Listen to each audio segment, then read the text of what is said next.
The Connecticut River is New England's longest river, flowing 400 miles from the Canadian border to Long Island Sound. Its waters support a wide variety of fish and wildlife, and have long been a resource for agriculture, recreation, and industry. The Vernon Hydroelectric Station in Vernon, Vermont, and Hinsdale, New Hampshire, is the southernmost of the 6 developments that make up Trans-Canada Hydro Northeast Connecticut River Hydroelectric System.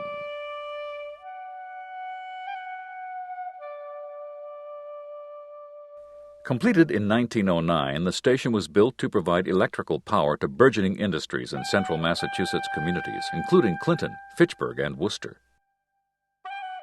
It was the first hydroelectric station east of Niagara Falls constructed to supply high-voltage electricity from a remote location over a long distance. As hydropower technology improved during the 20th century, the station was periodically upgraded.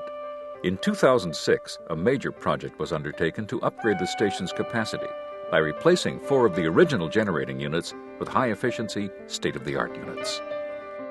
This program was produced to honor historic Vernon Station as it celebrates its first centennial of operation, and the work done to ensure that it will continue to be an important source of clean, renewable energy throughout the 21st century.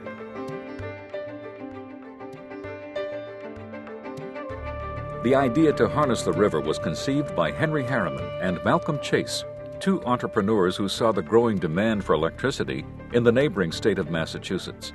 Their vision included economical power for New England, delivered through an interconnected power system. Site preparation began in May 1907. The project was a massive undertaking involving almost 500 workers and construction of railroad spurs, equipment warehouses, offices, and worker housing. Every step utilized the latest engineering and technological innovations and required perseverance in the face of natural obstacles and unpredictable New England weather. Excavation for the construction of the dam's abutments was achieved with high-pressure water jets, a new and innovative technique that reduced site preparation costs. Construction of the dam began in July with a cofferdam to divert the river, creating a dry area for workers to lay the foundation and build the powerhouse and dam. Disaster struck in October of 1907 when the worst flood in 40 years swept away structures, tools, and equipment. But the stoutly constructed cofferdam withstood the floodwaters, and the work area remained intact. The men worked night and day to get the project back on schedule. Within a week, they had repaired the damage, just in time for the next challenge, the onset of winter. In December 1907, workers made the first pour of concrete for the modern concrete gravity dam, a technologically advanced design that represented a departure from the rock-filled wooden crib structures that were typical of earlier New England dams. The grueling round-the-clock schedule continued as steam locomotives delivered 2 cubic yards of concrete on an average of every 2.5 minutes. Slowly but steadily, the dam took shape, raising the river level by 30 feet. When completed, the dam stood 58 feet high and 956 feet long. Construction of the powerhouse began in September 1908. The building was framed with steel girders and concrete and faced in brick. The design specified an open interior without structural columns to allow for a large traveling crane to move heavy machinery. The building was designed in the then popular Renaissance Revival architecture and featured floor-to-ceiling arched windows, illuminating the hall containing the massive generators. The entrance door had to be large enough to allow the turbine and generator components to be brought inside. Plans specified the use of an innovative triple-runner turbine design over the more common horizontal shaft configuration. A single 40-foot vertical shaft with 3 water wheels connected the turbines and generator. This design became obsolete almost before it went into service. In 1911, single-runner vertical turbines installed on the Mississippi River were shown to be more efficient. Nevertheless, 4 of these original units have operated at Vernon for over 90 years. 5 of the 8 planned generators were installed in 1909, along with 2 hydroelectric excitation generators that were used to get them started. The remaining 3 generators were added the following year. 2 66,000-volt high-tension transmission lines were constructed across New Hampshire and Massachusetts to supply power to customers as far as 66 miles away. The plan was to sell it to industrial customers and distribution companies. By 1910, electrical generation far exceeded the output of any other hydroelectric plant east of Niagara Falls. For Chase and Harriman and the hundreds of workers, Vernon Station was a remarkable achievement. But transmitting power over many miles and selling it to industrial customers and distribution companies was an equal challenge. It was regarded by the elite of the electric industry as pure folly. In 1919, the original powerhouse was extended across the Vermont state line to accommodate 2 additional, larger generating units. The expanded structure maintained the original design and housed 10 units by 1921. Chase and Harriman's gamble paid off. They proved that electricity produced from the waters of the Connecticut River was an efficient and reliable alternative to expensive coal-produced steam power. Formerly skeptical manufacturers lined up to sign power contracts. The first significant hydroelectric power plant on the river ultimately became the genesis of the New England Power Company's integrated system of hydroelectric plants. It included 5 additional stations on the Connecticut River and as many as 8 on the adjacent Deerfield River. A century later, Vernon Station continues to provide low-cost, clean power to the New England region. But what of the next 100 years? The future calls for growing use of domestic, non-fossil energy sources. Will historic Vernon Station play an even more important role in meeting energy demands in its 2nd century?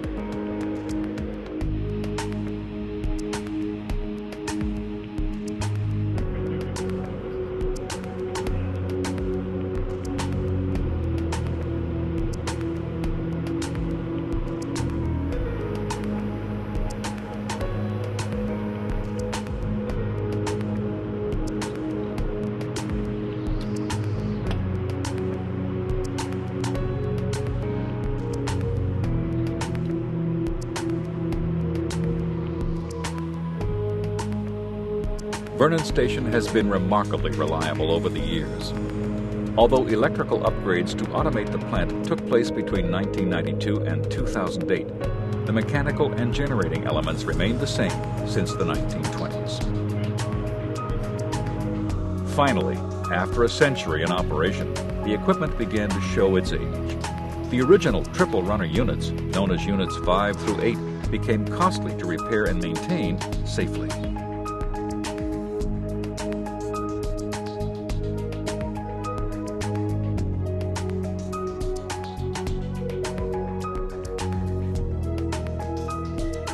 It was time to modernize.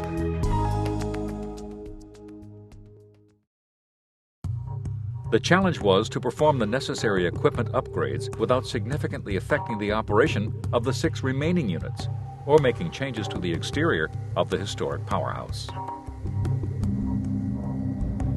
The project began with the dismantling of Units 5 through 8.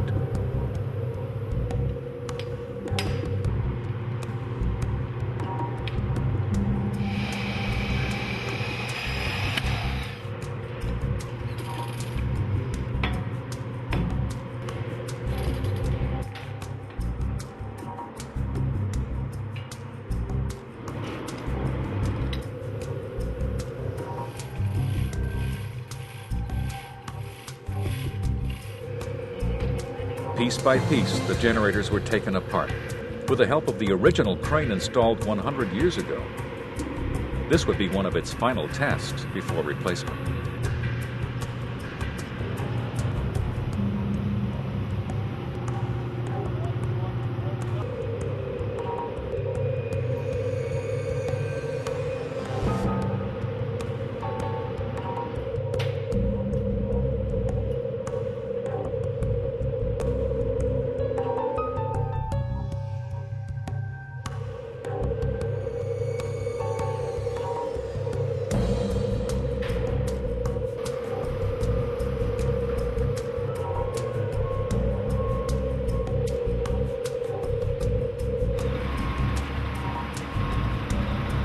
All the materials removed were recycled, including large amounts of copper from the original installation.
Initially, dismantling the equipment was fairly routine. But the work became more difficult deeper down. The equipment had become corroded, and in some cases was mired in silt, which had to be removed by pail and shovel. The 40-foot three-wheel assemblies had to be cut into manageable pieces before extraction.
Once the equipment was removed, significant time was needed to remove additional silt from the base of the wheel pits and the draft tubes. From a structural standpoint, alteration to the powerhouse was one of the most critical aspects of the renovation. Rebuilding the interior of a powerhouse without altering the original footprint is an enormous feat of engineering. It required painstaking efforts by a dedicated project team to accomplish in an efficient, safe, and environmentally sensitive manner. Even the impact of construction noise on nearby nesting bald eagles was taken into account when selecting the excavation equipment. Removing concrete and bedrock was a complex balancing act. In order to accommodate the new units while maintaining the structural integrity of the powerhouse, concrete was repeatedly removed and added in a critical sequence. An access shaft was constructed leading to the base of the powerhouse to facilitate installation and future maintenance of the new units. This was a major improvement to the previous design. The intake elbows were the largest parts to be installed in the powerhouse.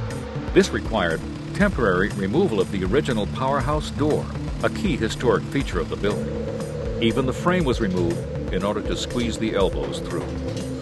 Forms were lowered into the base of the excavated wheel pit to enable the concrete to be poured for the new draft tubes.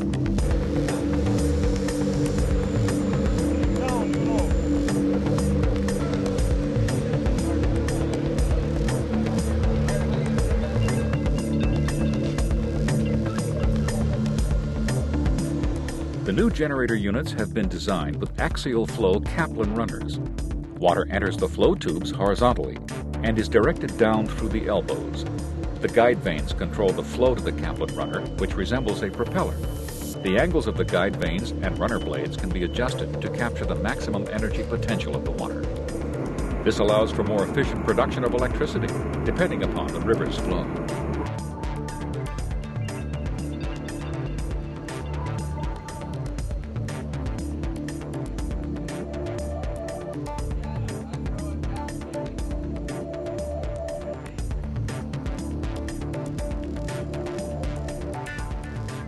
Vernon's power generation will increase on average by 40% with the installation of these new efficient units. This represents over 56,000 megawatt hours, enough to meet the electrical needs of 8,000 homes. Today, renewable power sources, including wind, solar, and hydro, are considered vital to meeting the nation's call for domestic clean energy to decrease our dependence on fossil fuel imports. Vernon Station has always been ahead of the curve. It was at the forefront of hydropower technology when constructed in 1908. Today, 100 years later, the station is ready to resume its role as an efficient and environmentally friendly provider of renewable energy.